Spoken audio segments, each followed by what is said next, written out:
O salário cai na conta, o celular apita e por algumas horas vem aquele alívio. Parece que agora vai. Você paga a luz, faz mercado, separa uma parcela, compra remédio, ajuda alguém da família, resolve uma pendência. E poucos dias depois, abre o aplicativo do banco como quem procura uma pista de crime. O dinheiro sumiu, mas o estranho é que você não fez nenhuma loucura. Não comprou carro, não viajou, não torrou em festa. Só viveu, só pagou o que precisava pagar. Só tentou atravessar mais um mês. Então presta atenção, porque existe um vazamento no seu salário que aparece no extrato, mas quase ninguém aprendeu a ler. Não é sempre a compra grande, não é sempre aquele gasto que dá vergonha de contar. Muitas vezes, o que derruba uma vida financeira inteira é uma soma de pingos pequenos, automáticos, parcelados e silenciosos. Separados parecem inofensivos. Juntos viram uma torneira aberta dentro de casa. Até o final deste vídeo, você vai entender por onde seu salário está escapando e qual ordem seguir para fechar esse vazamento. E fica comigo até o fim, porque a última parte muda tudo. Ela mostra por que esperar sobrar dinheiro é justamente o que mantém muita gente presa no mesmo lugar por anos. Hoje você vai sair daqui com um mapa simples, não para enriquecer da noite para o dia, mas para parar de entregar, sem perceber, o fruto do seu trabalho para os outros. Eu sei o peso disso porque eu não comecei olhando o dinheiro de cima. Eu comecei olhando o dinheiro de baixo. Comecei engraxando sapato com 9 anos, no centro de São Paulo. Meu pai morreu cedo, minha mãe precisou segurar a casa e eu aprendi ainda menino que moeda perdida fazia falta no prato, no aluguel, na condução. Não tinha herança, não tinha padrinho, não tinha alguém esperando para abrir porta, não tinha folga para errar. E quando você cresce assim, aprende uma coisa que nenhum gerente de banco ensina com carinho. Dinheiro pequeno, quando não tem comando, desaparece mais rápido do que dinheiro grande. O pobre não perde dinheiro só quando compra algo caro. Ele perde no troco, na tarifa, na multa, no atraso de 2 dias, no parcelamento que parecia leve, na assinatura esquecida, no mercado sem lista, no depois eu vejo. E eu não digo isso para apontar o dedo para você. Pelo contrário. Se você trabalhou a vida inteira, criou filho, pagou conta, ajudou parente, apertou aqui e ali para não deixar a casa cair, você merece respeito. Muita gente fala de finanças como se a vida fosse uma planilha bonita, mas a vida real não vem em planilha. Ela vem com remédio, gás caro, conserto de geladeira, neto precisando de ajuda, mercado assustando e uma fatura do cartão que parece crescer sozinha.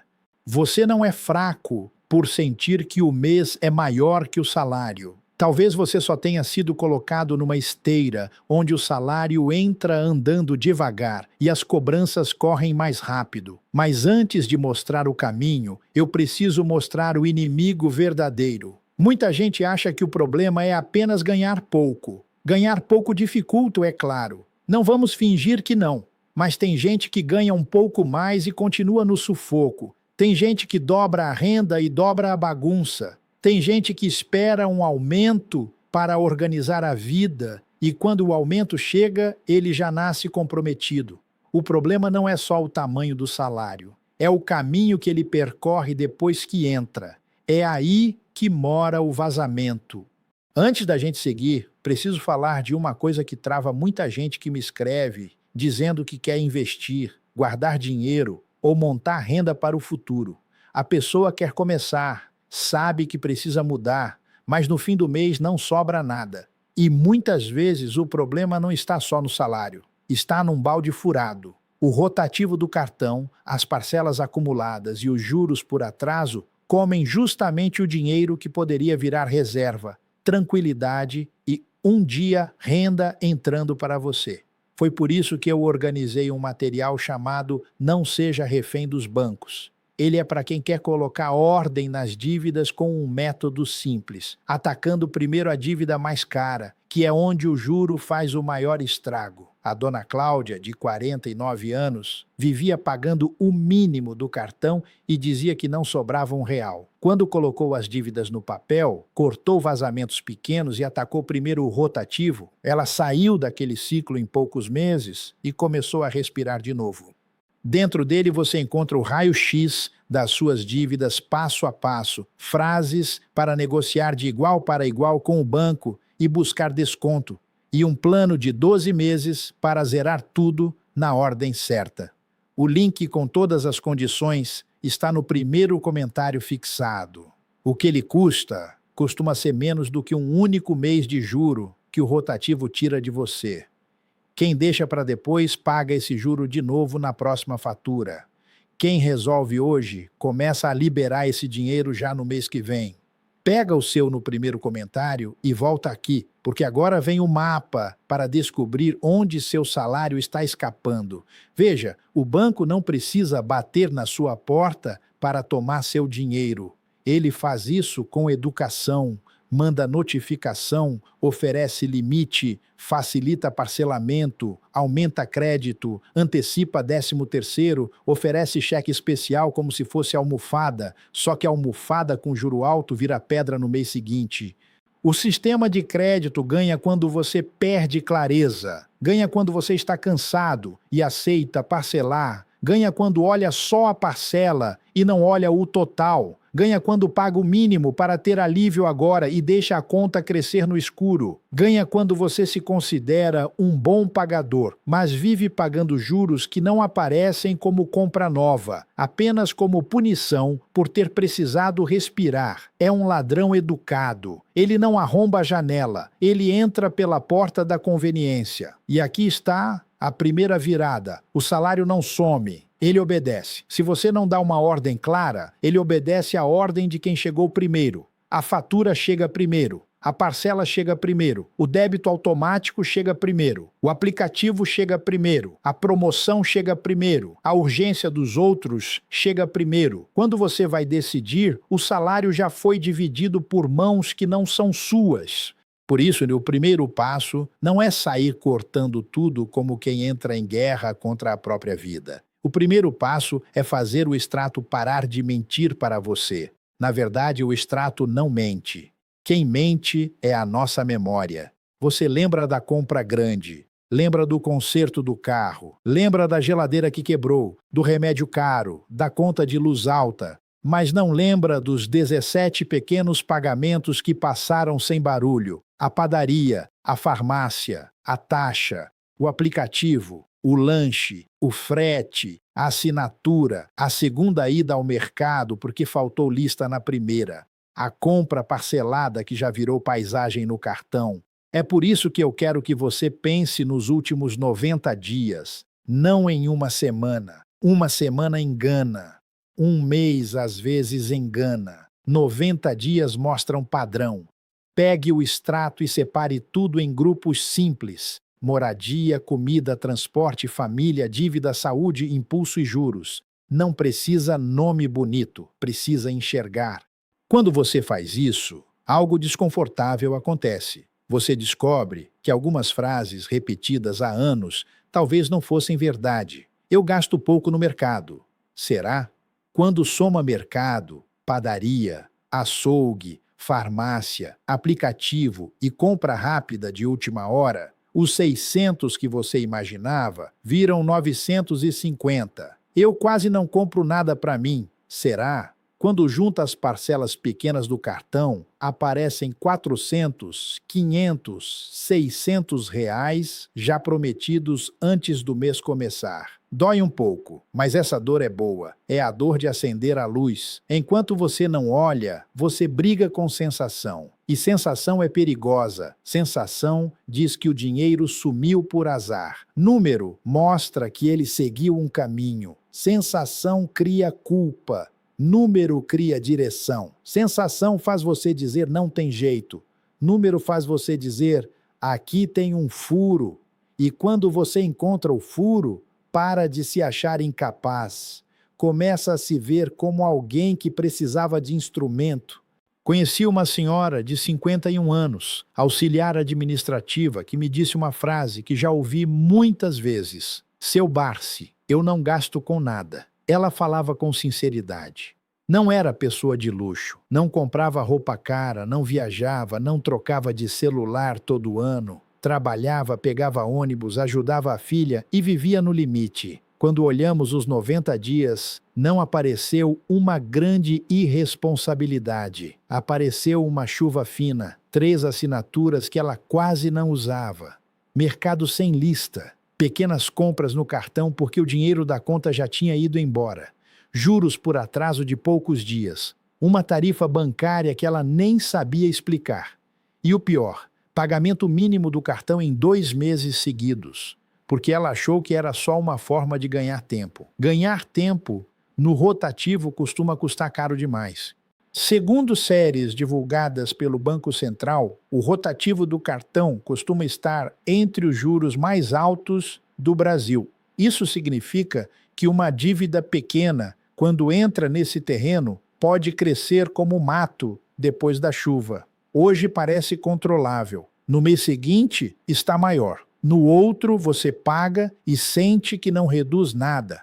Aí nasce uma sensação terrível. Você trabalha para empatar. Isso indigna, porque muitas pessoas nessa situação não são irresponsáveis, são desinformadas. Foram ensinadas a pagar em dia, mas não a negociar. Foram ensinadas a ter nome limpo, mas não a fugir de juro caro.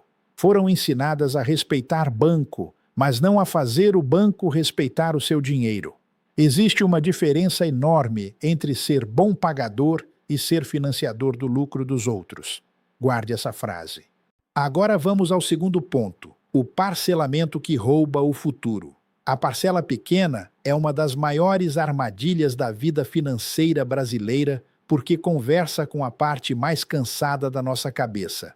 Ela diz: são só R$ 89, são só 120, são só 10 vezes. Separada, cada parcela parece educada. Juntas, viram uma reunião de credores dentro do seu salário. 5 parcelas de R$ 89 não parecem assustadoras quando você compra uma de cada vez. Mas somadas, são quase R$ 450 comprometidos. E o mais perigoso é que esse dinheiro nem vai passar pela sua decisão no mês que vem. Ele já nasce com dono. O salário cai e uma parte dele já pertence ao passado. Isso é roubar o futuro com autorização assinada no presente. E aqui existe uma vergonha silenciosa. A pessoa olha para a fatura e pensa: como eu deixei chegar nisso? Mas a pergunta correta é outra. Qual foi a primeira parcela pequena que me ensinou a aceitar esse padrão? Ninguém se enrola de uma vez. A maioria se enrola em prestações. Primeiro, uma compra necessária. Depois, uma compra para aliviar. Depois, uma oportunidade. Depois, uma emergência. Depois, a fatura vira um carnê sem fim. E quando o salário entra, ele não encontra uma pessoa livre. Encontra uma fila de parcelas esperando na porta. Se você tem 45, 50, 60 anos, preste atenção. O tempo de recuperar decisões ruins fica mais curto. Dinheiro pode voltar. Tempo não volta. 10 anos pagando parcelas sem perceber é muito mais do que dinheiro perdido. É uma década de reserva que não foi formada, de dividendos que não nasceram, de tranquilidade que não chegou, de aposentadoria que ficou mais dependente dos outros. Não falo para assustar, falo porque o relógio não negocia.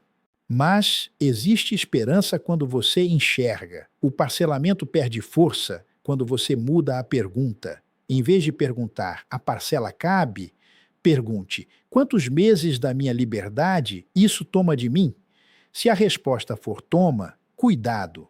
Às vezes, o que cabe no bolso não cabe na sua paz. O terceiro ponto é o juro disfarçado de socorro. Esse é o vazamento mais perigoso porque aparece com cara de ajuda. O cheque especial parece proteção. O pagamento mínimo parece ponte. A renegociação ruim parece solução. Mas muitas vezes é como jogar água numa panela furada. Você trabalha mais, coloca mais dinheiro e o nível não sobe. O rotativo do cartão é cruel porque cria alívio imediato e aperta o futuro. Hoje, você paga o mínimo e respira. Amanhã, a dívida volta maior. Você se sente culpado, tenta pagar um pouco, atrasa outra coisa, usa o cartão de novo e a roda gira. É aqui que muita gente deixa de construir patrimônio, não porque não conhece ação, fundo imobiliário ou empresa que paga dividendo. Ela deixa de construir patrimônio porque o dinheiro que poderia virar investimento está trabalhando para o banco. Olha a inversão. Você acha que precisa aprender primeiro onde investir para ficar rico, mas em muitos casos precisa aprender primeiro onde está perdendo para não ficar pobre. Não é sobre ganhar do mercado, é sobre parar de perder para o juro. O primeiro dividendo que muita gente precisa receber é o juro que ela deixa de pagar. Quando você elimina uma dívida cara, o dinheiro que antes escorria todo mês fica na sua mão. Esse dinheiro vira reserva, depois vira aporte, depois vira renda, mas enquanto o vazamento está aberto, qualquer investimento vira enfeite em casa alagada. Lembra da promessa do começo? Identificar por onde o salário escapa e qual ordem seguir. Aqui está uma parte essencial. Dívida cara vem antes de desejo de investir, principalmente rotativo, cheque especial e juros de atraso. Não porque investir não seja importante, mas porque não adianta tentar fazer o dinheiro render de um lado enquanto ele sangra muito mais rápido do outro. É o balde furado. E é exatamente esse furo que o material no primeiro comentário fixado ajuda a fechar, com o passo a passo para organizar as dívidas e atacar primeiro o juro mais caro. Se você percebeu que seu dinheiro está indo embora em juros, pega o "não seja refém dos bancos" no comentário fixado e usa o método para colocar as dívidas na ordem certa. Depois você volta para este raciocínio com muito mais clareza. O quarto ponto é o ralo do piloto automático. Esse é traiçoeiro porque não parece dívida, parece conforto, hábito ou esquecimento. Assinaturas que você não usa, tarifas que poderiam ser evitadas, seguro empurrado junto com produto, compra recorrente que perdeu sentido, plano mais caro do que precisa, aplicativo de entrega usado porque faltou organização, pequenas conveniências que somadas viram um salário paralelo indo embora. O piloto automático é perigoso porque ele não pergunta se você ainda quer. Ele apenas cobra. Depois de certa idade, a gente precisa fazer faxina financeira como faz faxina em casa. Abrir gaveta, tirar papel velho, jogar fora o que não serve, separar o que é útil. O extrato também tem poeira acumulada, tem cobrança que entrou em uma fase da vida e ficou, mesmo depois que a fase passou. Tem serviço contratado para uma necessidade antiga. Tem tarifa paga por inércia. Tem hábito que nasceu quando a renda era outra e continuou quando a realidade mudou. 3. Serviços pouco usados, mais uma tarifa de conta podem parecer pequenos, mas talvez sejam o primeiro aporte mensal em boas empresas pagadoras de dividendos. Talvez sejam a compra de cotas de um fundo imobiliário. Talvez sejam a reserva que evita o próximo cheque especial. Talvez sejam o dinheiro do remédio sem cartão. Não despreze R$ 100 bem comandados. Foi desprezando R$ 100 que muita gente perdeu milhares ao longo dos anos. O rico não é rico porque ama cortar cafezinho. Essa conversa rasa não resolve. O rico é rico porque dá função ao dinheiro antes que o mundo dê. Ele sabe que cada real tem um emprego. Uns pagam a casa, uns compram comida, uns protegem contra a emergência, uns compram ativos, uns dão prazer, mas nenhum fica vagando sem destino, porque dinheiro sem destino vira a renda dos outros. Essa frase precisa entrar na sua cabeça. Dinheiro sem destino vira a renda dos outros. E agora chegamos ao quinto ponto, a ordem certa do salário. Este é o ponto que muda tudo, porque quebra a crença mais comum. Quando sobrar, eu organizo. Não. Quem espera sobrar para organizar, nunca organiza. Quem organiza primeiro cria a sobra. No dia em que o salário entra, ele precisa encontrar uma ordem. Primeiro, sobrevivência. moradia, comida, luz, água, transporte, remédio. Depois, dívida cara, aquilo que cobra juro violento e cresce contra você. Depois, uma reserva mínima, nem que comece pequena, para impedir que qualquer imprevisto vire dívida nova. Depois, investimento, ainda que pequeno, para treinar seu dinheiro a produzir no futuro. E, por fim, consumo planejado, com limite e consciência. Perceba a diferença. A maioria recebe e reage. Paga o que grita mais alto, compra o que aparece, ajuda no impulso, empurra o que dá. No fim, tenta entender o estrago. A pessoa organizada recebe e decide. Antes do barulho começar, distribui função. Isso muda o mês, muda a cabeça, muda a dignidade. Existem dois tipos de pessoa quando o salário cai. A primeira sente alívio por algumas horas e depois passa o mês apagando incêndio. Ela não é má, nem preguiçosa. Muitas vezes trabalhou a vida inteira, mas vive reagindo. A segunda também tem conta, problema, família, imprevisto. Só que, no dia do pagamento, senta por alguns minutos e dá comando ao dinheiro. Não deixa a vida decidir sozinha. A diferença entre as duas não é inteligência, é método.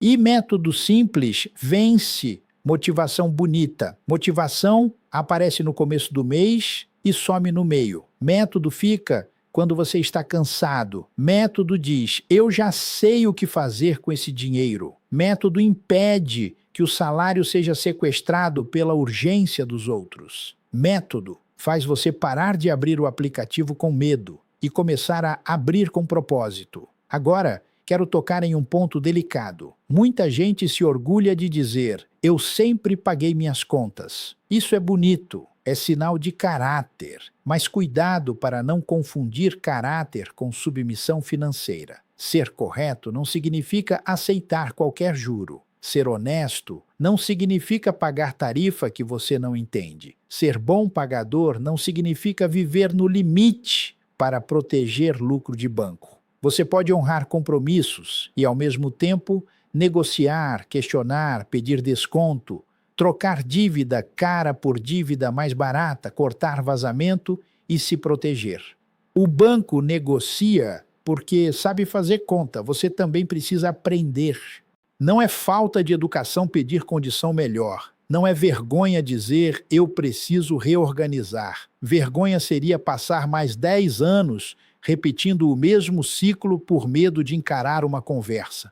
A identidade que você precisa proteger agora não é a de pessoa que aguenta tudo calada. É a de alguém que trabalhou demais para deixar dinheiro escorrer por descuido. Eu já vi pessoas simples mudarem a vida com um caderno. Não foi com fórmula secreta, não foi com palpite quente. Foi anotando, cortando juros, parando de parcelar bobagem, negociando dívida, separando antes de gastar, comprando ativos aos poucos. No começo parece pequeno, depois vira uma bola de neve do lado certo. Primeiro você para de afundar, depois fica em pé, depois dá um passo, depois começa a construir. Essa parte é importante porque o ser humano desanima quando a solução não parece grandiosa. A pessoa pensa, de que adianta economizar R$ 50? Adianta se esses 50 eram vazamento e agora tem destino. Adianta se impedem um atraso. Adianta se viram reserva. Adianta se educam sua mente. Adianta se mostram que você ainda manda em alguma coisa. Quando a vida financeira está bagunçada, a primeira vitória não é ganhar muito, é recuperar comando. E recuperar comando dá uma sensação que dinheiro nenhum compra pronto, alívio. Você pode ainda não estar rico, pode ainda ter dívida, pode ainda ter limitações, mas deixa de estar cego. E quem deixa de estar cego para de tropeçar nos mesmos lugares. Vamos voltar a Dona Cláudia por um instante. Quando ela dizia, não gasto com nada, estava tentando se defender da culpa. No fundo, achava que olhar o extrato provaria que ela era descontrolada. Mas o extrato mostrou outra coisa. A vida dela estava cheia de pequenos vazamentos sem dono. Ela cancelou o que não usava. Passou a ir ao mercado com lista. Separou dinheiro para remédio antes de qualquer consumo. Parou de pagar mínimo. Ligou para negociar com mais firmeza. Não resolveu tudo em uma semana, mas em poucos meses a sensação mudou. O salário continuava parecido. A diferença é que agora ele tinha comando. Isso é esperança realista. Não é promessa de luxo. É promessa de chão firme. E eu prefiro 1000 vezes uma pessoa com chão firme do que uma pessoa sonhando com rendimento alto enquanto pisa em areia movediça. Porque investimento de verdade começa antes da corretora. Começa quando você decide que seu salário não vai mais entrar na sua conta como visitante. Ele vai entrar como funcionário. E funcionário precisa de tarefa. Um pedaço protege a casa, um pedaço reduz juro, um pedaço compra tranquilidade, um pedaço compra futuro, um pedaço permite viver. Essa é a ordem. Talvez você esteja pensando, mas eu ganho pouco demais para fazer tudo isso. Eu entendo. E aqui é preciso honestidade. Se a renda é muito baixa, a margem é pequena. Talvez você precise buscar renda extra, negociar salário, vender algo, reduzir uma despesa grande, reorganizar a casa. Não vou fingir que tudo se resolve cortando a assinatura. Mas mesmo quando a renda é baixa, a falta de mapa piora tudo. Sem mapa, qualquer aumento some. Com mapa, até um aumento pequeno ganha força. A pergunta não é apenas quanto entra. A pergunta é quanto permanece sob seu comando. Tem gente que ganha 5.000 e não comanda nada. Tem gente que ganha 2.000 e começa a construir porque respeita a ordem. Isso não romantiza a dificuldade. Significa não entregar sua vida financeira de bandeja para a confusão. E existe uma coisa que poucos falam: a bagunça financeira envelhece a pessoa. Não só no bolso, no rosto, no sono, no casamento, na conversa com os filhos. Você começa a evitar abrir envelope, evita atender telefone, evita falar de dinheiro, evita olhar aplicativo. O problema não some, ele apenas cresce no escuro. E tudo que cresce no escuro parece monstro. Quando você acende a luz, às vezes continua difícil, mas deixa de ser monstro. Vira lista, vira número, vira ordem, vira plano. Por isso eu insisto, olhe 90 dias, não para se punir, para se localizar. Uma pessoa perdida não precisa primeiro de velocidade, precisa de mapa. Depois, sim, ela anda. E quando encontrar o vazamento, não tente fechar todos ao mesmo tempo com raiva. Raiva começa forte e acaba rápido. Escolha os maiores. Primeiro, juros caros. Depois, parcelas que podem ser encerradas ou evitadas. Depois, assinaturas e tarifas inúteis. Depois, mercado e compras sem lista. Depois, hábitos de impulso. A cada furo fechado, você libera um pouco de água para encher o balde. Você vai perceber uma coisa curiosa. Quando começa a fechar vazamentos, a vontade de investir aumenta. Porque antes investir parecia fantasia, agora parece consequência. Antes você pensava, não sobra. Agora pensa, se eu proteger esse dinheiro, ele pode virar algo. Essa mudança é poderosa. O desejo correto não é parecer rico, é ser menos dependente. Menos dependente do cartão, menos dependente do cheque especial, menos dependente de favor, menos dependente de gerente oferecendo solução cara, menos dependente do humor do mês. A renda passiva nasce dessa independência em miniatura. Primeiro você deixa de pagar renda para os outros, depois começa a construir renda para você. Olhe como a lógica se inverte. Hoje, se você paga juros todo mês, você é a fonte de renda de alguém. Seu trabalho vira dividendo, lucro e resultado para o outro lado. Amanhã, quando você compra ativos de boas empresas com paciência, é o dinheiro dos negócios trabalhando para você. Mas essa travessia exige fechar o buraco antes de encher o balde. É aqui que muita gente se perde por orgulho. Quer começar pelo final.